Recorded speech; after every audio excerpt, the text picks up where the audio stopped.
School Transportation Nation, welcome. Tony Corpin with School Transportation News here. I want to thank you for joining us today on the podcast. We are excited to bring you the hottest topics in school transportation. It's brought to you by TransFinder, the leader in school bus routing software. And we have a tech tip from Premier Wireless, the experts in school bus technology solutions and Wi-Fi. And guess what? Mr. Ryan Gray, editorial extraordinaire. Hey, party people. How you doing? Great to be back. Took last week off as we were getting the October magazine up to the printer. And so my associate and companion, Taylor Hannon, took the reins, but I am back. And a little bit later, I'm going to be joined by Tony Pollard, the transportation supervisor at Baldwin County Board of Education in Alabama. Yeah, Tony was on the podcast. Gosh, I feel like almost a year ago, right? Yeah, was it a year ago? Yeah, he's a smart dude, and he's interesting too because he's from the National Guard, so he's going to have some interesting perspectives on the headlines that are burning up the wire out there about National Guard being deployed as school bus drivers. And Ryan, if I'm not mistaken, there's some other states that are kicking around this quite creative idea. Not sure it's the best idea long term, but maybe just, again, we talked about it, short-term Band-Aid. Yeah, I know. We know that Ohio is at least one of those states that's looking at doing that.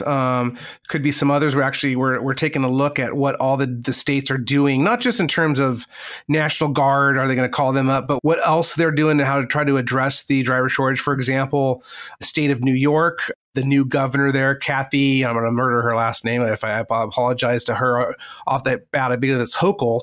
She basically put out a call this past week to advertise to all CDL holders, about 550,000 statewide, evidently, that there's such a need for school bus drivers. So certainly looking at, what states are trying to do to address this. It's unprecedented though, right, Ryan? Yeah. I mean, the fact that a governor actually interceded is making an effort. I don't think I've ever seen so much press. I saw an article in Newsweek, New York Times, tons of major media outlets are covering it. We even got, I think, a note from Sirius XM Radio for one of their shows to do an interview on this. So I feel like it's topping a lot of local news as well as national news.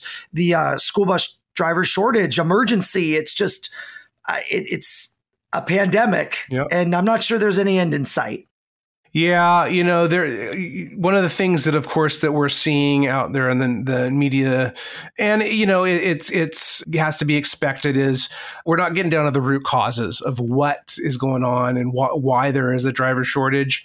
They're just article after article that I'm reading about, this woe is me stories, and these the buses are hours late. Hey, school buses run hours late in a good year in some places. But it's definitely galvanized a nation. And, when it comes down to the root causes of it, we're talking pay, lack of, we're talking about some of the obstacles to becoming a school bus driver.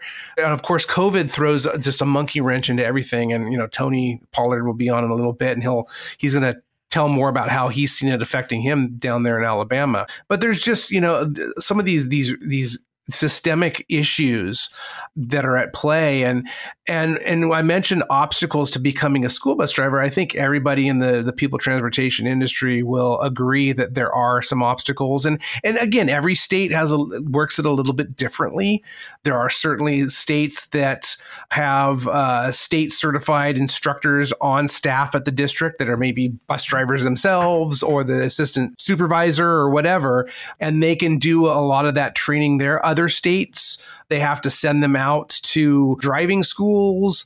Then there's the actual CDL process itself of getting that through the DMV.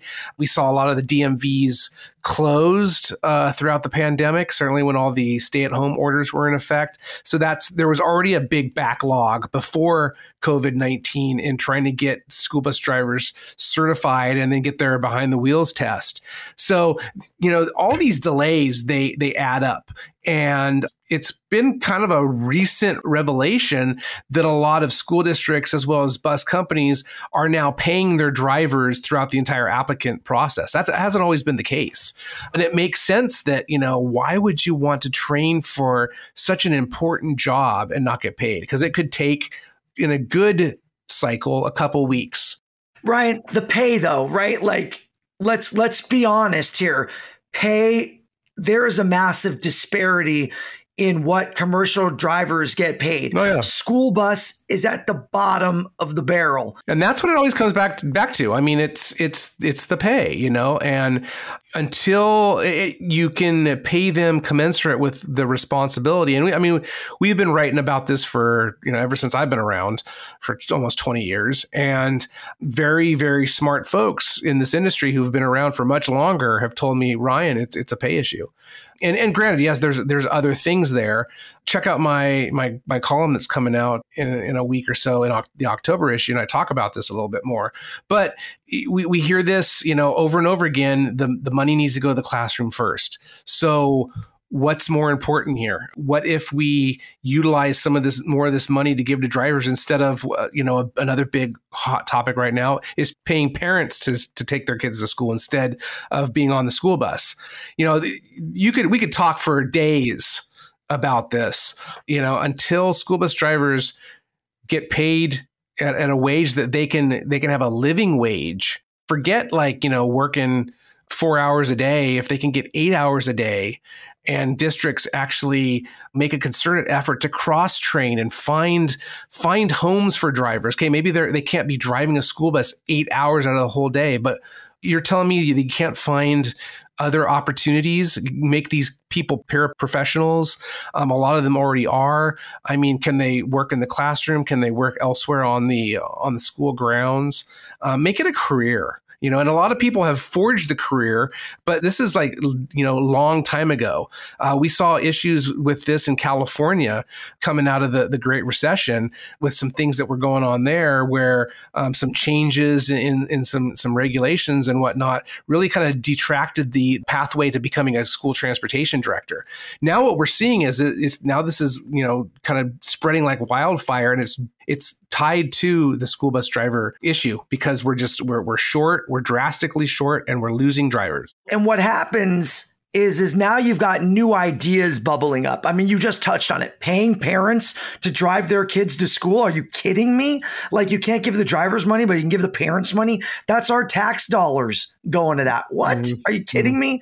Yeah. It seems preposterous to me. And now you're telling parents, don't put your kids on the school bus. After years, we've been telling them to do it. No, you should walk.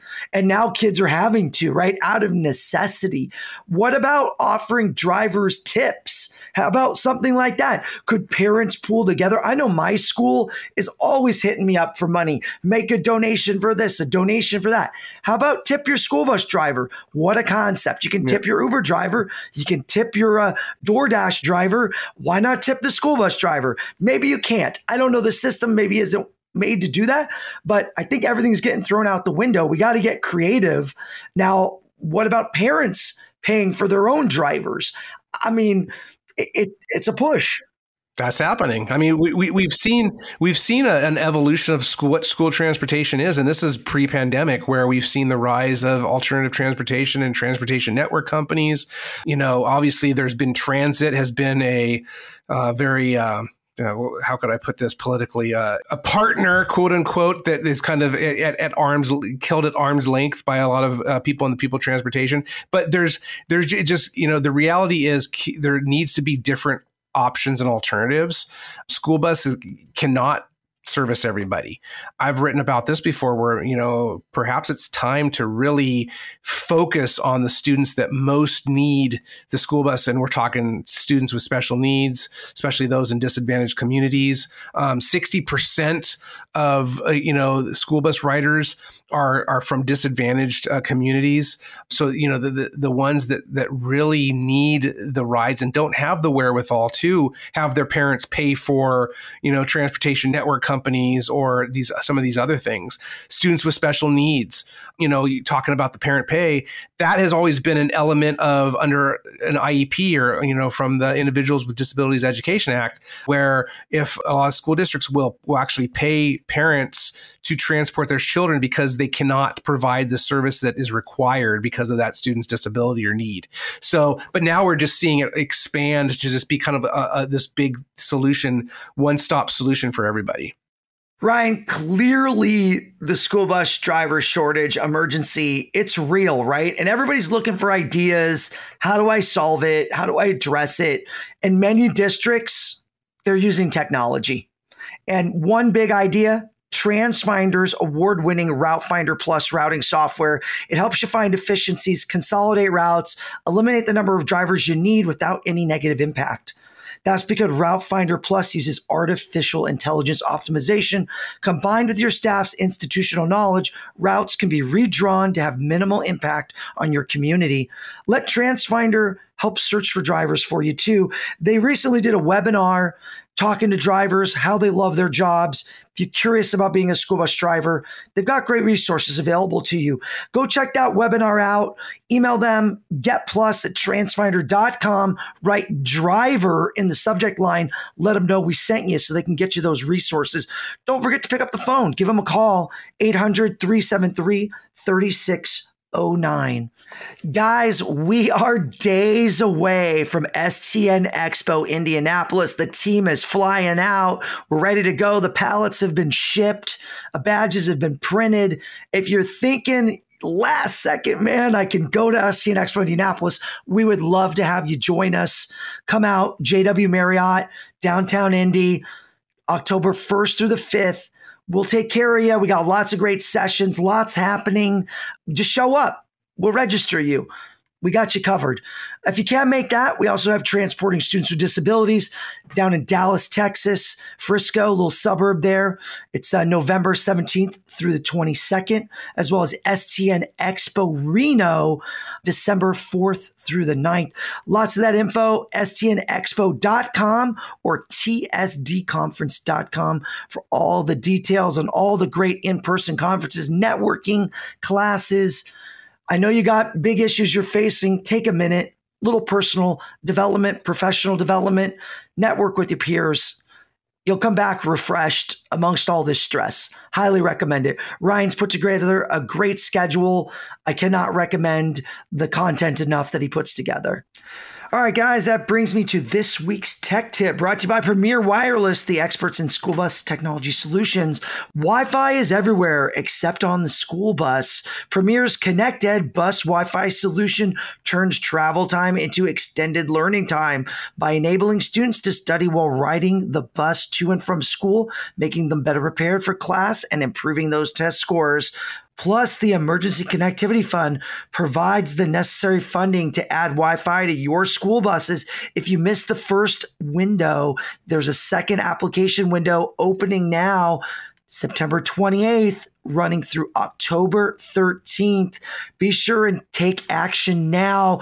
These funds aren't going to be there for long. Learn more. Get started on the process by contacting Premier Wireless today, 281-667-0400. That's 281-667-0400, or visit them online at premierwireless.com.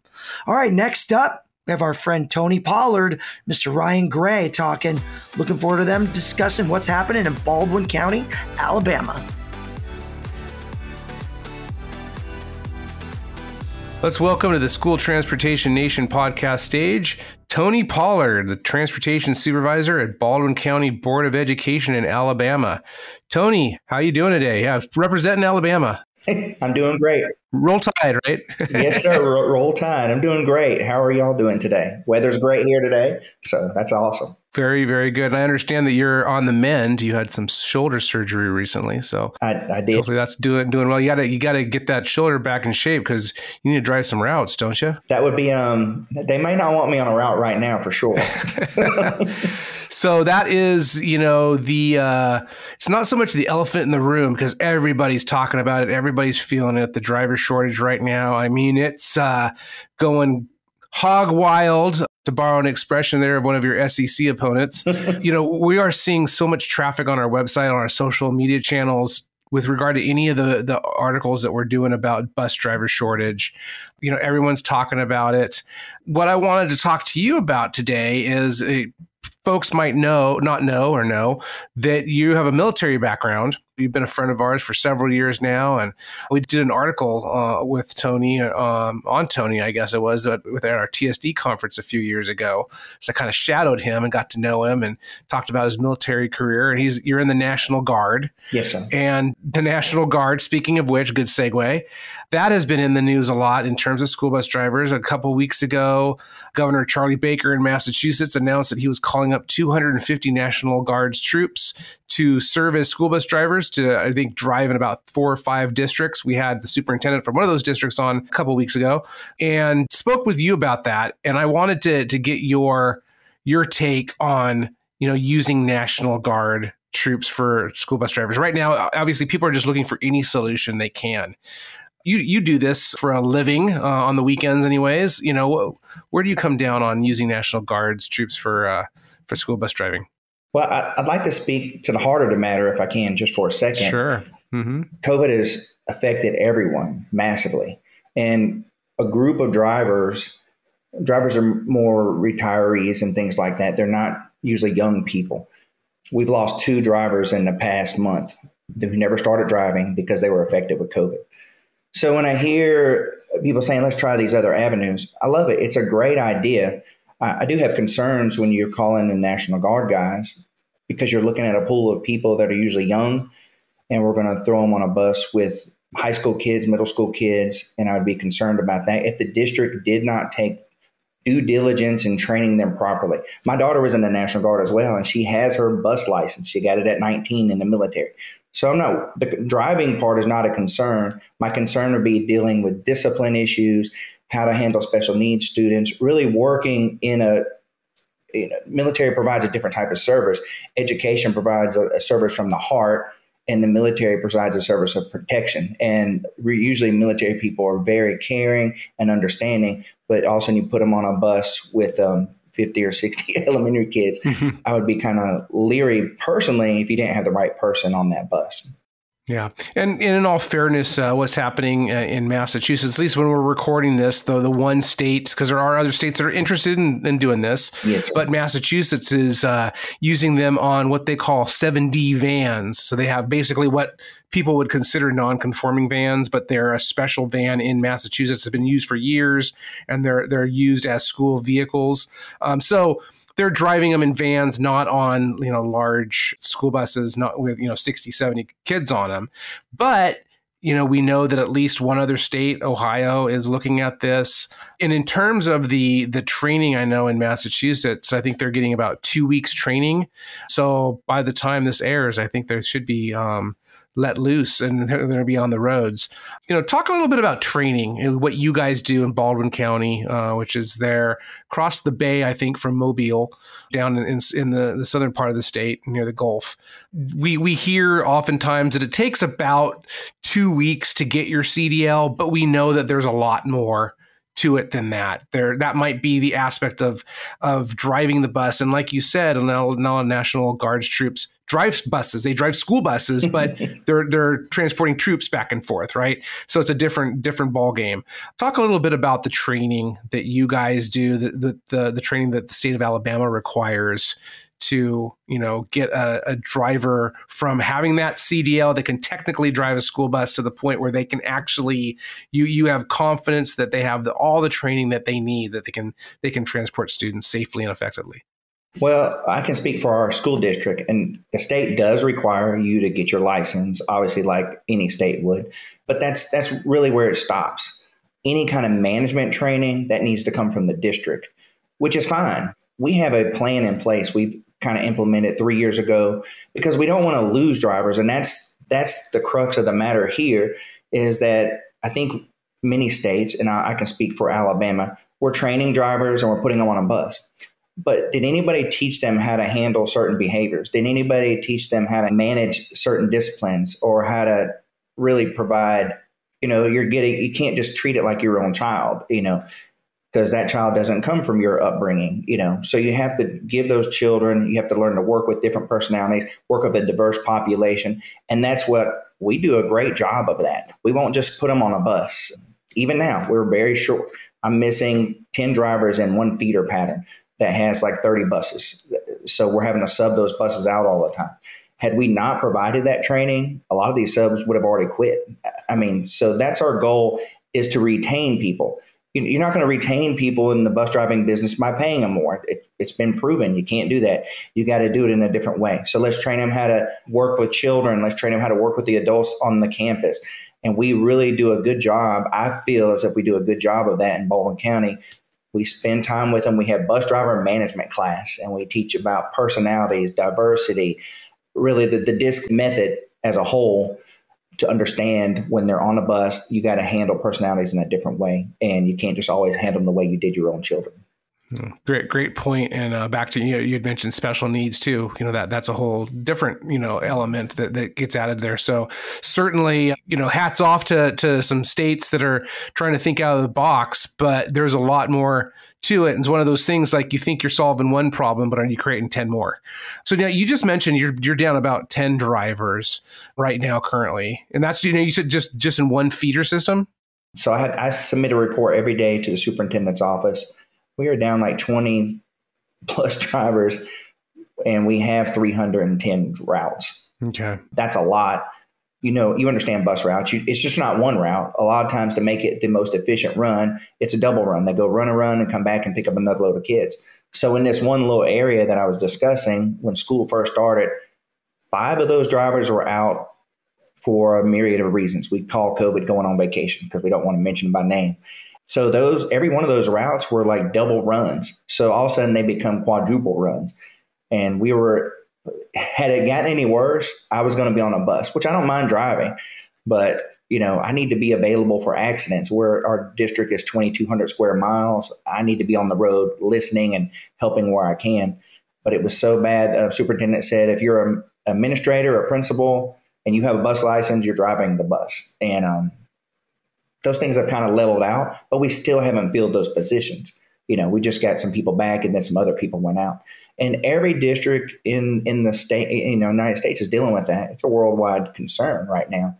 So I love what they're doing. I would just have concerns, with some of the things. And I know they're going to do their due diligence before they put people on the bus. So. Okay. Yeah. And you're talking about double runs and sometimes quadruple runs. So this isn't bell time changes. Is that what are the bells currently in Baldwin County? And is there any talk about going to like a 3-tier system? Because we're hearing from a lot of folks that that's actually maybe not solved their driver shortage problem, but it's greatly helped. We have not discussed that yet, but I did bring it up last year to the superintendent. We're going to do anything and everything to prevent us from having to do that tier system. Right now, so what I mean by a double for us, let's say elementary school lets out at 250. They can take a load of kids home that live in, let's say, one neighborhood, but it's like 50 kids get on that bus. They can be back by 3:10, pick up another load that would be spread out. So that's for us, that would be a double run. Gotcha. Right now, we're not looking at a tier approach with bells, but if it was to continue, maybe somewhere down the line, I think we would. Okay. So what do you trace back to your specific driver shortage issues? You mentioned earlier COVID has not helped. Now, when you mentioned that you had lost 2 drivers, did they pass away from the disease? Okay, our condolences. We have heard that, and obviously that's, so many people have died worldwide, but across the nation, certainly bus drivers and transportation folks have been affected by this. What else? Because we know that the driver shortage issue has been here for a long time. One could argue that it will never fully go away. But I want to hear from you. What do you trace back to the driver shortages that you see? What are the root causes? Well, there's good and bad, and this goes before COVID. I think everybody would agree with that. That's in transportation. If the economy is working well and flowing well, people have jobs to go to. They don't have to drive a school bus. So we lost people from that, obviously. When the economy is not going so well and people lose their jobs or they lose their personal business, they say, we can drive a bus, get state benefits and things like that, and they come and get licensed. With COVID, those drivers passed away. They never even started driving the bus. One had been driving for our system for several years, and the other was transitioning to retirement. She had turned 62. She really just kind of wanted to do this for a few years. She never even drove the bus. She was in the hospital as soon as she started, which is, I'll get emotional because one just passed away yesterday after a month-long battle, and the other passed away like a couple weeks ago.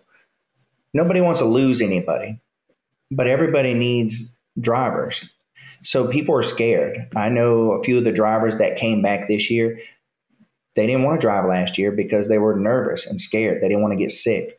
And now they've come back this year. And our district's really great. Our superintendent mandates wearing masks on the bus, which is good, and masks in schools. And I know, in the state of Alabama, that's not necessarily it's not being forced on us like everybody else. So it's kind of a district to district thing. But our superintendent is doing that. So that gives some of our drivers some confidence to, hey, I got to get on this bus. We're gonna make things roll. We're gonna do the right thing. When we get done, we're gonna sanitize the bus. And we're gonna help our system flourish, and that's what they've done. We're not a manufacturing county. We're a tourist county. So tourist bucks come in when people come and see the county, which is at the end of August. People were coming in, and people were scared. Hospitals were filling up, and they're just now starting to dissipate. And that's kind of why I was able to get this shoulder surgery when I was, because things have kind of slowed down a little bit. But that doesn't mean we're filling those empty routes yet. I think that's going to take time, and get out there and work with people to say, hey, everything's good. We're taking care of you. We're going to help you. We're not going to just throw you to the wolves. And we're going to make sure you're taken care of while you're driving the bus. Mm. And you'd mentioned earlier, state benefits, a lot district to district, state to state, they do different things. One of the things that we often hear is, in addition to the pay, which is kind of the elephant in the room, no one ever wants to really talk about that. But certainly, I don't believe, and I don't think anyone, with a straight face can say they believe that majority of school bus drivers, the good ones, are making what they deserve. But so many drivers I also hear from say, hey, you know what, if we only were guaranteed the hours, or we had benefits, we don't have the hours, so then we don't get the benefits. We don't get the health insurance. We're not able to get into the state, pension program. How does Baldwin County deal with that? We guarantee 4 hours a day, which is great. They get state benefits. They get state retirement. The pay is very comparable across the country, even with some of the larger cities, because I've looked them up. I know people coming to the conferences and stuff. I'm thinking, we're really paying people pretty well to drive a bus in Baldwin County. And we're not going to just throw you to the wolves. We're going to help you. And we're not just giving you a license saying, get on a bus and good luck. We're going to help you. We're going to work for a school administration because we want you. We need you. We need to support you the best way we can. Is it always perfect? No. But as far as pay is concerned, they're guaranteed 4 hours. So this is a good thing. So they're guaranteed 4 hours. If they drive 5 hours this year, they're going to get bumped up. Next year, it would start over. If your route drops, you might go, if it drops to 3 hours, you're still going to get paid the 4. But if all of a sudden your route gets bumped up to 6 hours, you're going to get bumped up to 6 hours. If during the school year your route drops, you're going to stay at the 6 hour mark for the entire year until the summer, and when we reevaluate your route. So that's a good thing, and that's the one thing I work with HR about. Driver salaries can go up and down, but a teacher salary stays the same. We wanted our drivers to have some consistency with pay. And so that has really helped out this year. And how much, to the driver anxiety that you were talking about driving amid COVID, we're hearing news that Pfizer and probably, others are working on the vaccine for children as young as 5, maybe even younger too. Do you hear your drivers talking about that? Is there maybe, buoying some hope there? Because I think that's part of it right now. Depending on, I think it's still a pretty low percentage, 50 or 60% of eligible students. I think you have actually even lower than that, more like 40% actually have the vaccine. But if you can increase the number of kids and some of those younger kids get the vaccine, do you hear anything from your drivers that they're looking forward to that? I haven't really heard anything from the drivers concerning that. I think as things become more upfront and they're out and open more, we might start to hear rumblings from them. Right now, they've been concerned with really just doing their job. They are glad to be back at work this year. So we're happy to have them, and we want them here. And that's really been the big push with that group. I'm so lucky. We've got a motivating group, an inspiring group, and they just kind of keep rolling with the punches, even when it's downtime and we're losing drivers or we've lost drivers. They've just said, hey, we're going to make it work. So in that sense, I'm sorry I can't answer that. They just haven't said much about it to me or my group. So. Well, definitely, I hearing maybe by the end of the year, someone told me actually yesterday, maybe by October next month, so which is coming up in a couple of weeks. So let's just stay tuned and hopefully that gets out there soon. In closing, Tony, it's been about a year since you were on the podcast. You came back, and thank you for that. And you had a book that came out about a year ago. Wanted to check in and see how that's doing. It's been doing well. Now that, we were talking about COVID before this started, things have sort of dissipated, but my speaking business is starting to pick back up, which is nice. I went to San Antonio this past weekend, was able to share the book with some authors and some speakers, which was great. And so, yeah, anything I can do to get that out there, I'd like to put a heart in the world of everybody if I can. Heart's called Driven by the Heart, and have a heart of courage and leadership and discipline and see what happens. So thank you. Yeah. Well, speaking of which, we're going to get Tony out to definitely to TSD conference in Frisco in November. He was supposed to be with us in 2020 before this pandemic stuff happened. Going to have him give a leadership talk. So look for more information on TSD conference as well as our STN Expos. Tony, it's always great talking to you. Always great, sharing with you, and I really appreciate everything you're doing. Thank you so much, Ryan. Thank you, Claudia. Appreciate y'all. And take care of that shoulder too. Yes, sir. Okay. Bye-bye. Guys, I want to thank you for joining us on the podcast this week. Great conversation with Tony Pollard, Ryan Gray, driver shortages, red hot. I know you guys are all trying to find ideas. And you know what? STNonline.com, great place to find ideas, great articles, great conversations. Head over to the website. We have tons of articles on these topics and more, everything you need to know about what's happening in the school transportation industry. Shout out to our sponsors, TransFinder and Premier Wireless. We couldn't do it without you guys. Be sure to visit their websites, call them, let them know we sent you. That's how we make this podcast happen. All right, guys. It's time to register. Conferences, they're here for the fall, October, November, December. You choose the month. STN Expo Indianapolis, October 1st to the 5th. TSD Conference, Transporting Students with Disabilities, Special Needs, November 17th through the 22nd. And last but not least, STN Expo in Reno, Nevada, December 4th through the 9th.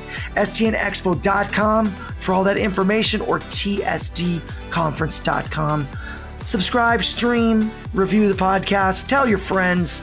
We need love. We need more followers. We need more listeners every week. Send it out, share it. Get out the word about all the great things that we're doing here at STN. We really appreciate you guys. We love you, nation. Thanks for listening. We'll see you next week.